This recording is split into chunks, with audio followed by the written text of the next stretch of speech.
মুহূৰ্তত অন্য এটা বিশেষ খবৰ লৈ আহিছো ডিবি ষ্টকৰ স্বত্বাধিকাৰী দীপাংকৰ বৰ্মনৰ পিতৃ-মাতৃ কেদে আছে বৰ্তমান সময়ত জানিব পৰা গৈছে একাংশ বিনিয়োগকাৰীয়ে উত্তপ্ত পৰিস্থিতিৰ সৃষ্টি কৰিছে আৰু প্ৰায় ৩টা দিন ধৰি ঘৰতে আবদ্ধ হৈ আছে পিতৃ-মাতৃ ঘৰৰ বাহিৰলৈ ওলাই যাব পৰা নাই 10 টকা এটা তেওঁলোকৰ হাতত নাই কান্দি কান্দি সংবাদ মাধ্যমৰ সন্মুখত মন্তব্য কৰিছে দীপাংকৰ প্ৰবঞ্চক দীপাংকৰ বৰ্মনৰ পিতৃ-মাতৃ এই মুহূৰ্তত সবিস্তাৰে জনা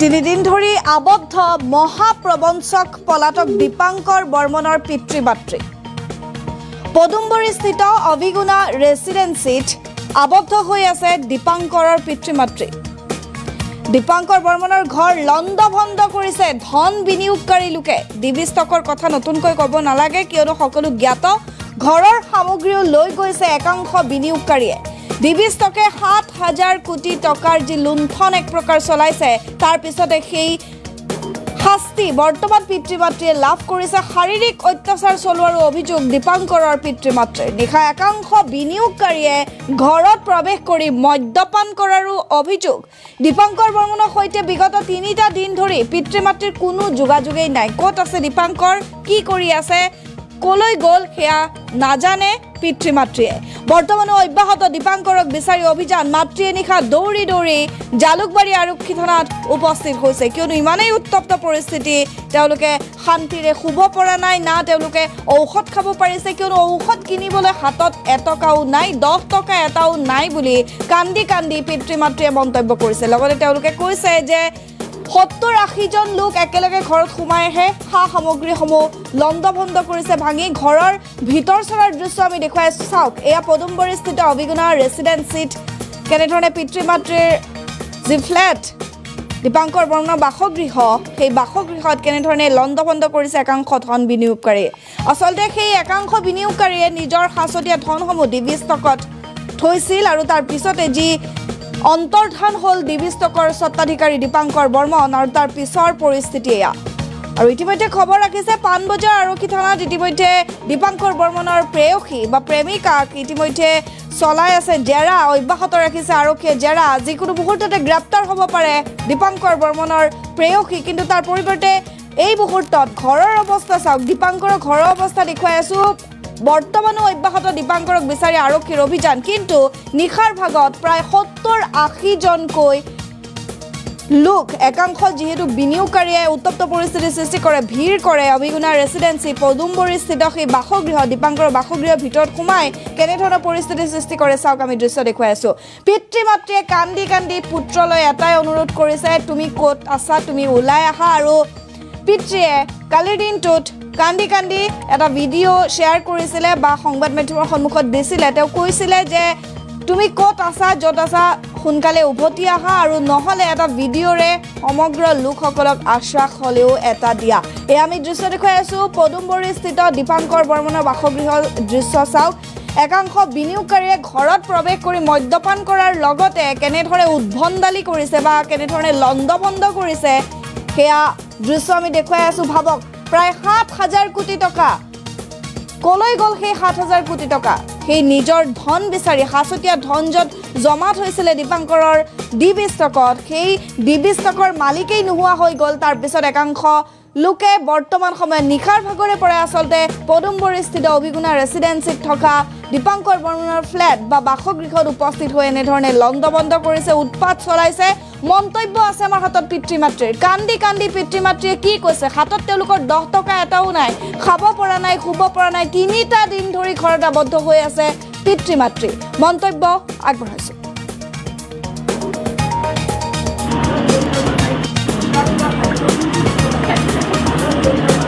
দিন মানৰ পৰা আমাক ইয়াতে গোটেই মানুহখিনি ইমান টৰ্চাৰ কৰিছে মোক ওলাই যাব দিয়ে আমাক দুজনক ক'ৰবাত কিবা কৰিবলৈ গোটেই আহি 60-70 জন মানুহ ঘৰৰ ভিতৰত সোমাই পেলাই তেওঁলোকে আমাক ইমান টৰ্চাৰ কৰে কৈছে দীপাংকৰে আমাৰ পইচা চব খাই মাৰি লৈ গ'ল মই কৈছো সেইবিলাক একো নাজানো নাই তেওঁলোকে নেমানে কৈছে আপোনালোকে জড়িত আছে আৰু ইমান অসভ্য কথা আমাক শুনাইছে নহয় আমি একো কৰিবলৈ নাই তাৰ পিছত তেওঁলোকে ৰাতি কালি নয় পৰহি গোটেই ঘৰ ভাঙিব আৰম্ভ কৰিলে মই তেতিয়া ওলাই যাব যাবলৈ লওঁতে মোক একেবাৰে যাব নিদিয়ে, মোৰ কানি কাপোৰ ফালি অৱস্থা নাই।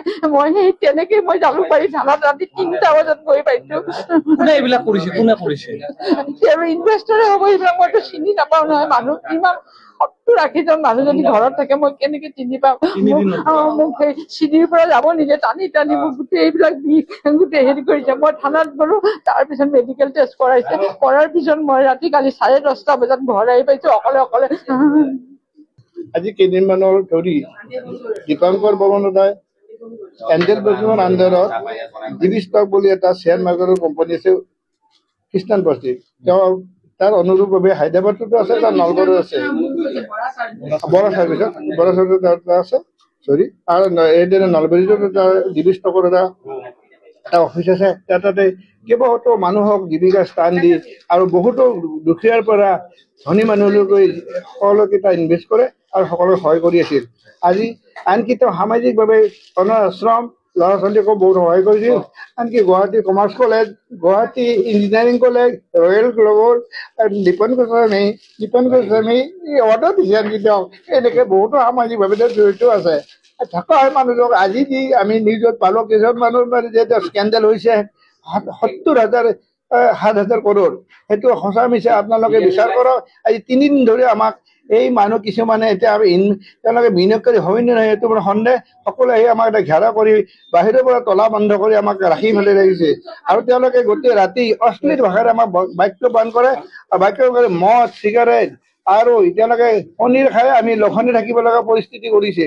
আজি 2 দিন ধৰি পৰহিয়ে মোৰ মিছেছে প্ৰাণৰ ভয়ত ৰাতি 2টা বজাত খোজকাঢ়ি মালিগাঁও পুলিচ ষ্টেচনত গৈ হাজিৰ হয়।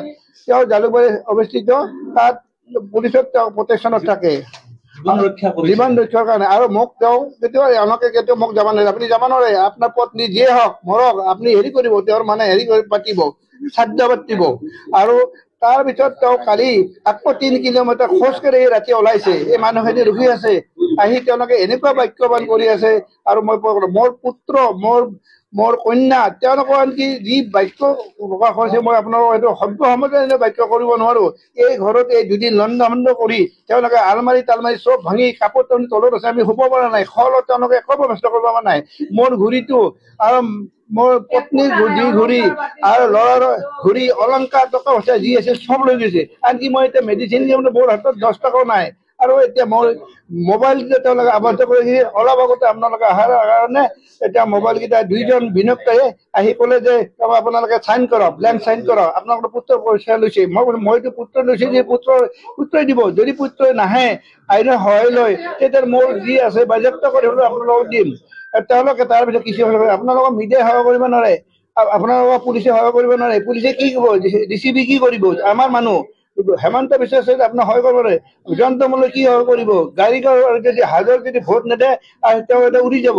অশোক শৰ্মাই এবাৰ কি ভোট ল'ব? গতিকে আপুনি নাভাবিব আপোনালোকে কিবা আছে। মই বোলো আমি একো নহয়, সৰু মানুহ, আপোনালোকে আমি সদায় আপোনালোক সহযোগ কৰি আছো।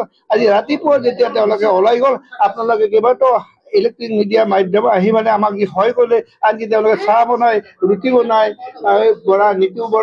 নিতুমণি বৰা বিভিন্ন সাংবাদিকসকলে আহি আমাক যি সহায় সহানুভূতি দিছে, আমাৰ অন্তত আস্থা হৈছে আমি জীয়াই থাকিম। তেওঁলোকে যদি আমি নাহিলে আমি জীয়াই থকা সম্ভৱ নহ'লে, কাৰণ এই ৰূপটোৰ ভিতৰত আমি মৰি যাব। ইতিমধ্যে আমাক ইয়াৰ পৰা পেলাই দিবলৈ বিচাৰিছে, বলক আপোনালোকক হাতৰ ওপৰত পেলাই দিওঁ, তাক মাৰি পেলাওঁ। গতিকে আমি এইখিনি পৰিস্থিতি আমি কেনেকে জীয়াই থাকো? আজি মই 35 বছৰত মই চাকৰি কৰিলো, মোৰ আজি 67 ইয়াৰ। তেওঁলোকে 400 কোটি টকা আপুনি হেৰি কৰি স্কেণ্ডেল কৰি আনি পুস্তক ব্যৱসায় কৰিছে, আপুনি চব জানে। মই বোলো 400 নহয়, 4,000 কোটি নহয়, 10 টকা যদি 4 টকা যদি মই কিবা তাৰ অন্যায়ভাৱে কৰিছো, আপোনালোকক শাস্তি দিয়ক, জেলত দিয়ক, মোৰ পেঞ্চনৰ মোৰ বাজেয়াপ্ত কৰক। আনকি আৰু মই আপোনাক কিমান কম, ৰাইজ আপোনাক সহায় কৰক, আপোনাক বুজিব ধৰক এই যিবিলাক 2-এটা মিডিয়াই এনেকুৱা ভুৱা প্ৰচাৰ কৰিছে, সেইটো যাতে প্ৰচাৰ বন্ধ হয়। প্ৰকৃত কথাটো চৰকাৰে আৰক্ষী বিভাগে অনুসন্ধান কৰি জনাই দিয়ে স্পষ্ট কি আছে, অফিচ কোন বিনিয়োগকাৰী কিমান টকা থৈছে চব ওলাই পৰিব অফিচৰ দ্বাৰা। অফিচৰ মানুহখিনিকো এতিয়া তাৰ দণ্ড বন্ধ কৰিছে, তেওঁলোকে মানে তেওঁলোকৰ ৰিপৰ্টখিনি জনাবৰ কাৰণে অক্ষম। আপোনালোকক অনুৰোধ কৰিছো, চৰকাৰক অনুৰোধ কৰিছো, আৰক্ষী বিভাগক অনুৰোধ কৰিছো, আমাক সহায় কৰক আৰু দোষী শাস্তি দিয়ক। আৰু যদি দীপাংকৰ বৰ্মনৰ যি দোষ কৰিছে তাৰ শাস্তি ভোগ কৰিব লাগে। আমি মোৰ পত্নী আৰু মই কৰিবলৈ মই সাজু আছো।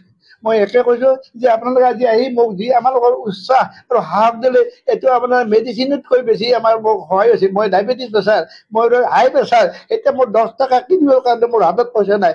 মোবাইল মোৰ যি ATM আছে, যি আছে চববিলাক তেওঁলোকে কাঢ়ি লৈ গৈছে। গতিকে মোৰ হাতত ক'তো যাব নোৱাৰিম এতিয়া মই খাবলৈ।